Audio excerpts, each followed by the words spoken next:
Aí eu pergunto, e se houver, digamos, hipoteticamente, uma conspiração para favorecer determinado candidato em detrimento de outro? E dessa conspiração participem autoridades importantes e haja uma conivência em vários escalões.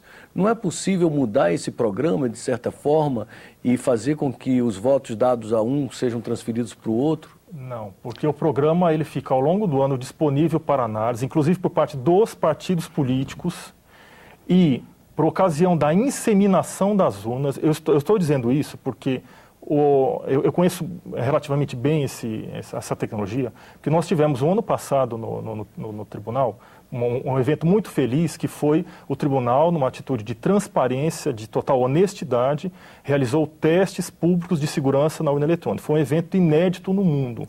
O tribunal colocou ao longo de uma semana, publicou um edital público anteriormente e deixou aberto para qualquer representante do povo brasileiro ir até o tribunal nessa semana determinada, por coincidência, nessa mesma época de novembro, e analisar o hardware da urna dentro, poder abrir a urna, poder verificar as peças eletrônicas da urna e 100% do software de urna, totalmente.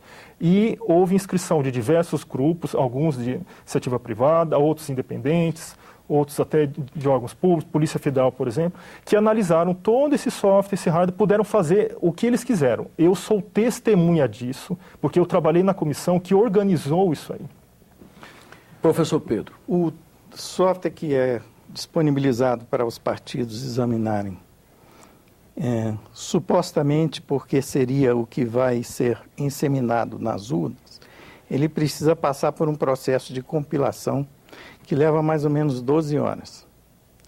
Então, durante o ano, essa base de dados com cerca de 12 milhões de linhas de código, isso dá mais ou menos o equivalente a 5 mil livros, fica disponível para os partidos políticos examinarem. Mas isso está sempre mudando, porque os sistemas estão o tempo todo sendo atualizados.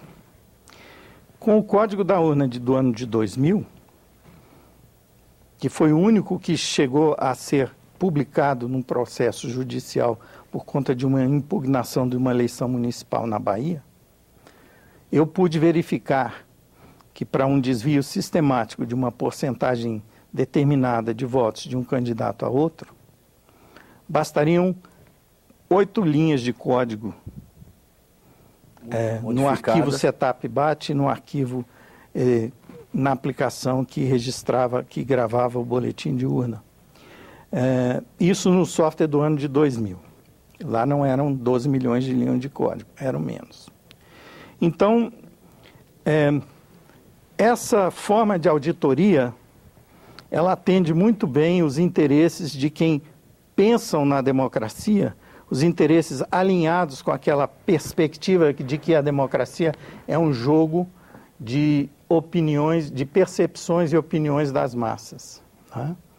Então, como um leigo que sabe somar 1 mais 1 só pode saber de orelhada o que é auditoria de software, ele não tem uma ideia precisa do que poderia contaminar uma base de código de 2 milhões de linhas, o que equivale a mais ou menos 5 mil livros, para permitir o desvio de votos. Na eleição do ano de 2008, 2 partidos participaram dessa fiscalização por conta da ineficácia desse processo de você estar examinando 2 milhões de linhas de código, que estão mudando todo dia, e no dia da cerimônia de compilação, em que o software é finalmente gerado em código executável para ser preparado para envio aos tribunais regionais para ser inseminado nas urnas, o que foi submetido à compilação, o que de fato foi traduzido para a linguagem de máquina, não era a mesma base de código que estava disponível aos partidos. Essa reclamação consta de uma petição de um dos 2 partidos que foi até o fim nesse processo de auditar código, para não se dar o direito, para que não lhe seja dada a imputação de que ele não está querendo participar do jogo da fiscalização. Nesse ano, depois da compilação, e na eleição de 2008 também, depois da compilação, 10 dias depois da cerimônia que lacrou no envelope o CD com o código executável, houve necessidade da Justiça Eleitoral alterar os programas e 10 dias depois, no dia 25 de setembro, foi publicada no site do TSE uma nova lista de resumos criptográficos dos softwares que seriam enviados pelo Tribunal Regional. 10 dias depois da cerimônia de compilação, que seria a finalização do processo de fiscalização do código. Então, é um processo totalmente inócuo do ponto de vista técnico. Ele serve muito bem ao teatro, que procura fazer transparecer que o sistema é seguro. Ele é seguro para quem opera e controla esse processo, mas não para um eleitor que quer saber o que está acontecendo. Eu gostaria de esclarecer que o software que foi usado nas eleições deste ano é o software que foi testado ano passado, publicamente. Isso consta do edital. Os testes públicos foram montados no ano passado para isso, para que fosse testado não os softwares antigos, os caducos, aqueles que não faziam mais sentido, mas os que seriam usados na prática. E os grupos que estiveram ali, inclusive com representantes dos Estados Unidos que vieram da OEA, testemunhar a transparência e honestidade dos testes, eles tiveram acesso eles tentaram fraudar os cartões de memória, os flashcards, tentaram fraudar software de urna, tentaram fraudar os computadores, tentaram fraudar via rádio, tentaram fraudar de todos os tipos. Nenhum grupo conseguiu burlar as barreiras de segurança. E além disso, pergunto, se a urna é tão segura, por que os outros países, inclusive os Estados Unidos, não a adotaram? É simples, pelo seguinte, no caso dos Estados Unidos, vamos lembrar o seguinte, o próprio nome do país, o nome do país dele é Estados Unidos. O nosso nome é uma república federativa. Do ponto de vista jurídico, existe um abismo entre o nosso país e o deles.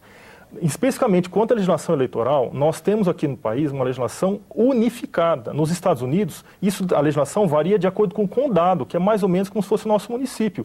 Ou seja, você sai de uma cidade e vai para a cidade vizinha, a legislação mudou. Em uma cidade pode usar o eletrônico, outro não é permitido. Uma de um tipo de outro tipo. A Califórnia, por exemplo, não usou.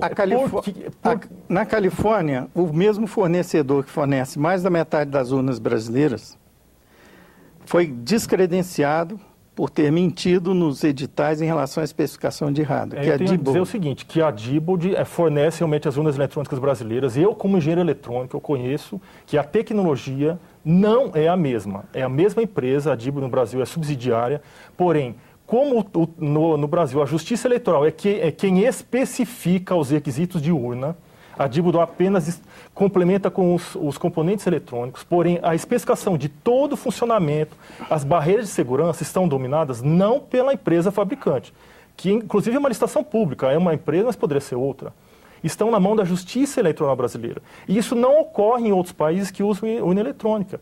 E além do mais, nem todos os países usam o sistema eletrônico de votação, porque talvez não seja necessário, ou porque a população é pequena, ou porque eles não tenham recursos financeiros para isso, ou porque eles não tivessem um problema seríssimo de fraude que nós tínhamos no Brasil. Por exemplo, o problema do mapismo. Num país como, por exemplo, o Canadá, não faz sentido querer introduzir um sistema de votação eletrônico para querer combater problema de mapismo, de escrutínio, de contagem de votos. Um voto que sai da manga, outro entra na mão do vizinho, e que no Brasil é uma prática corrente. Infelizmente, o nosso tempo está quase terminando. Eu sei que nós não vamos chegar a um consenso aqui, não é esse o objetivo do programa. O objetivo do programa é discutir o tema. Então, eu pediria, primeiro o professor Pedro, depois o professor Wilson, que apresente as suas razões finais. Por que o senhor desconfia da segurança da urna eletrônica brasileira? Eu desconfio de uma democracia onde o eleitor não está mais interessado em verificar por seus próprios meios como é que os eleitores estão sendo.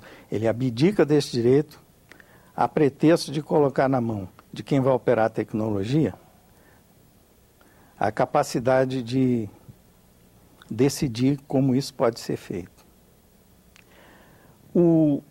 A solução para o senhor seria o voto impresso? A solução passa pelo voto impresso, mas ela precisa chegar às urnas de terceira geração. O problema com o voto impresso é que ele reintroduz os meios de fraude, que todos que louvam a informatização não querem mais ter que lidar com ela, que são as fraudes de varejo visíveis que podem ser praticadas no papel, né? Mas o único motivo para reintroduzir essas formas de fraude é para que elas possam servir como sinalizador de que algo pode ter acontecido de errado na contagem eletrônica. A contagem eletrônica, ela permite desvios por atacado invisíveis quando quando o processo não permite um meio independente de verificar o resultado de auditagem. A razão pelas quais os países que algum dia contemplaram e usaram urnas de primeira geração, que fazem a contagem dos votos, toda ela dependente de software, é exatamente por esse motivo. Entretanto, o ideal é que possamos chegar nessa evolução às urnas de terceira geração, que procuram usar duas trilhas de contagem de apuração independentes para uma validar a outra e, quando houver desvios, uma detectar a origem da falha ou manipulação indevida. As urnas de terceira geração, todo tipo de urna tem um calcanhar de Aquiles. O calcanhar de Aquiles da urna de primeira geração é o software. O calcanhar de Aquiles das urnas de segunda geração é não poder decidir, quando há discrepância entre contagem manual e eletrônica, onde estaria o problema. E o calcanhar de Aquiles de urna de terceira geração é em relação à complexidade de se proteger o sigilo do voto. Mas, do ponto de vista tecnológico, é o estado da arte que está sendo testado desde 2009 em países democráticos que levam a sério a democracia. Por levar a sério, eu quero dizer, países onde a decisão sobre como fazer a eleição não está na mão de um círculo pequeno de iniciados políticos e tecnólogos ou juízes. Ele está na mão de uma discussão pública no Congresso. Eu nunca vi um assunto da mais polêmica neste Congresso do que o processo de votação entre o Senado e a Câmara. Nessa mini-reforma eleitoral, isso se tornou visível, o quanto que a Câmara e o Senado divergem em relação à sua visão de como deve ser o nosso processo eleitoral. Suas razões finais, professor Wilson.